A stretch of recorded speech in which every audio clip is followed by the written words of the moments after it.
nga naniniip yung dibdib ko. Pero kasi Geraldine na Ilocano din, di ba? Yeah. Actually, she's more comfortable. Yung ano. Pero pag English talaga, without the slang and the twang, you know? Yes. Paano naman, di ba kagagaling nyo lang ng Isabela? Ano, so talagang Ilocano talaga doon. Ilocano. Okay, ayan, we'll start with the Q&A na, of course. Ayan, simulan natin. Sir, introduce po natin ang pangalan ng ating pong news kung saan po tayo. Thank you. First to Ma'am Rhea, Ma'am Joey Pavia, editor of Central Soul Business Week. Ma'am, sa tagal na namin tinusundan following your products, most of your endorsers are artists. This time, parang you're diverting na to content creator like Ma'am. Why, and what's the reason behind this?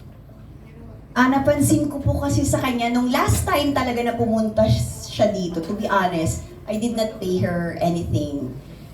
Natuwa lang talaga ako kasi addict din kaming dalawa sa bag. Parang ganon. So parang ganon nag-start lang. Kasi ako po yung type ng tao, napansin niyo, hindi talaga ako namimilit na gamitin niyo yung produkto ko. Kaya talagang bago muna nila i-endorse, gusto ko na gamitin mo kasi mas totoo eh. Mas makikita ng tao yung sincerity at totoong ginagamit mo siya. So ganon, parang getting to know lang. Kasi sabi ko, Ading, I'm a fan. Na sobrang overwhelming kasi grabing schedule niya. Pumunta po siya dito sa Pampanga. Tapos natuwa kami. Tapos sabi ko, hindi naman madamot tong batang to. Nakailang ako pa yung nauumay. Tama na, nakakahiya. I'm a very private person. Wow, private. Di ba kasi nasabi ko, hindi man, gawin mo to, ganyan-ganyan. Na hindi siya madamot, nang super post siya about me na, parang ngayon lang ako literal na nakilala. I only had 200,000 followers on Facebook. Nadagdagan ako ng 15,000 agad. Yes, parang very effective siya na endorser for me talaga. At siya mismo nagsabi, Manang, even my cousins are using the serum, the June, gumaganon sila yung mga binigay mong mga sabon-sabon nga eh. Yan na lang yung gagamitin ko. Sabi ko, sige, when you get back. Ayan, tapos nagkatotoo na nga. Pero nauna talaga kaming naging friends online. Yun. Follow-up po kay Ma'am Geraldine. Ma'am Geraldine, how come you are not just endorsing but using the products of Beauty Derm? Because kasi noon, what do you call this one? I really had a very not a very nice skin, diba? Tapos so my cousins actually has started it. Like I didn't even know until one of my cousins because he's got a very bad acne and then he started using it. And so I said maybe I'm gonna try it out too because I really had a very dry skin and it's a combination of dry and oily skin. So I was like, maybe I'm gonna try it out. So I tried it out and then I didn't even know that it's Ate Reyes.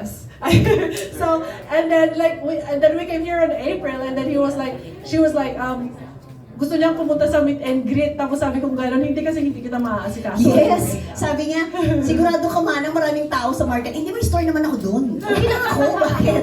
Sabi niya sa mga staff, sigurado ka, hindi ka naman nag-a-attend ng mga fan meet. Hindi nga, gusto ko nga. Gusto ko makilala si Ading. Sabi niya, no, I'll go there. Promise? Ganon. Tapos pumunta siya. 8 a.m. Katutulog ko pa lang noon.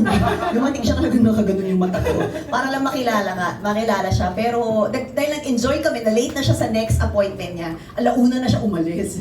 Diba? Ganon na agad yung bonding namin ni Ading ko. And then, sabi nga namin, dami nagko-comment sa skin niya. Mas maganda yung skin niya pag walang makeup. Sobrang dewy. Like nagko-comment na, uy, ang ganda. Di ba bare face siya pag nagpo-post siya, sabi natin, i-reveal natin soon kung bakit Korean ang skin mo. At ba't hindi ka nagbe-makeup pag nagpo-post ka ng mga materials mo online. Oh, yeah. Maraming salamat, sir. Next question, dire-diretso tayo from Miss Rose Garcia. Ayan na, hello, Miss Geraldine. Yeah. How do you feel na, ayun nga, endorser ka na after nung first time niyo palang nakita ni Miss Ray, kumbaga na-expect mo ba to, itong mga nangyayari ngayon? And follow-up ko na rin, anong comment nila Joss, your husband, dito sa mga magagandang opportunity na nangyayari sa inyo? Like me personally, I'm very, very happy. And then actually, Josh doesn't even know na pupunta kami dito. Sinabi ko sa kanya, nag-story ako kahapon. Tapos sabi niya, why are you doing photo shoots? Sabi ko gano'n. Tapos sabi ko, oh, doing something. Sabi ko gano'n, just stay tuned. Sabi ko gano'n. Tapos sinabi ko sa kanya, sabi niya, bakit wala kami? Like, well, I wanted to. Kasi gusto niyang mag-drive from Ifugao hanggang here. Tapos gusto niyang makita yung face daw niya sa NLEX. Sabi ko, oh. Kaya pero he's very, very happy. Like, even Nemo, like I was telling Nemo about it, but he kind of like doesn't know what's going on, but he knows, like, he's got a, like, he's got a very little idea on what's going on. Ayun. And Having your first billboard, how do you feel? Oy, very excited kasi nga dream ko kayo nung bata ako, diba? Like, hindi ko naman alam na ganun pala yung feeling, no, na gano'n yung nangyayari. Talaga hindi ka makapaniwala. Yung nanay ko umiiyak eh. Like, kasi like super proud siya sa nangyayari sa akin. Like if my grandma was here, because it's my grandma who raised me up, and my grandfather, like, she would have been happy. Like she would have, like, I remember when we started to go like viral online, we had our first TV interview, and then she was still alive. I was in Australia at that time, and then she was still here, right? So she was in front of the TV. Like, I had a video from my cousin, they sent it to me, and then she was like crying there kahit hindi niya naririnig kasi she was like, she was deaf. But then umiiyak siya. So ngayon, like, I can see na she would have been so happy. Kaya, anyway, I know. I'm trying. But anyway, I'm just very happy. I know, like, she's watching us from there anyway, so. Okay, congrats. Siyempre kami, nagpo-follow talaga kami sa mga content nyo ever seen. Aww. So, doon sa mga hindi pa masyadong familiar, ano sa tingin mo yung naging secret ng The Blackman family na naging ganito kayo ka-successful as a content creator? I think you just gotta be yourself. Like, wag kang maglagay ng content na, kasi for example, maglagay ka ng content na ganito, hindi relatable sa'yo, like, the next few days or next few weeks that you're gonna be making content, it's not consistent anymore. Like, you would be having different contents na ganito, ganyan. But then if you're consistent of what you do, like, I think people will start liking you. Like, we started with nothing anyway. Like, we didn't have any followers. Like, cause me, pinag-aralan, like, makikita mo naman yan, mapag-aaralan mo siya. For example, cause Josh and I started with, like, you marrying a Filipina. Tapos, yung audience namin nun is like, mainly Philippines lang. Tapos, hindi na siya, yung ibang mga videos namin, hindi nag-viral.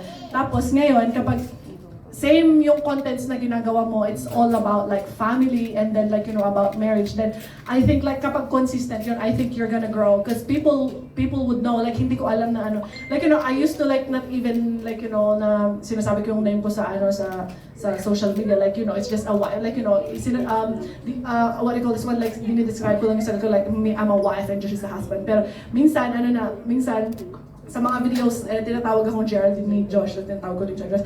Tapos makikita mapapansin ng mga tao talaga kapag they start to love you, talagang alam na nila yung every details. Kaya nga nung nagpa-suspense effect kayo na bakit curly yung hair, tapos ako agad-agad yung kaya, tapos marami rin nagtatanong kasi kapag lumalabas kami, like, people would, like, what are you doing next? Ganito, ganyan.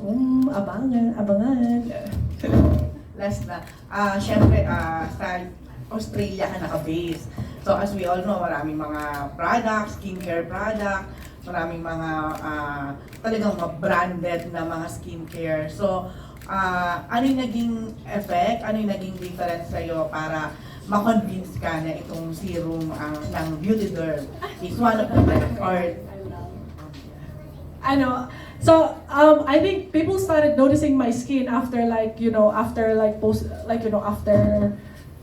maybe like few months ago nung naglalagay ako ng mga beauty products ganyan. Pero tapos marami ring nag-o-offer na ganyan. Nung nakita nila yung face ko, marami nang nag-o-offer. Actually, before I talked to Andrea, like a huge brand here in the Philippines offered me the same thing, and I was like, kasi nga may pinagsawahan na kami natin, Rhea, like, I really like it because we're Ilocanos, and then we're like, kind of like, sobrang nag-ulit kami. Kaya sabi ko, I'm gonna go with Ate Rhea, like, she's so nice din kasi. Kaya, but, there have been a lot of like offers from Australia as well. It's not like Filipino brands, like, you know, doing skincare, but I did, because I wasn't ready yet that time. Like, I don't know what am I gonna do. I don't know what, like, you know, what am I gonna portray online. So, that's why hindi pa ako nagsasay yes. Right, and totoo yun. Di ba? Bongga, ang daming mga international offers, pero beauty derm ang talagang nasa puso ni Miss Geraldine. Rose, maraming salamat.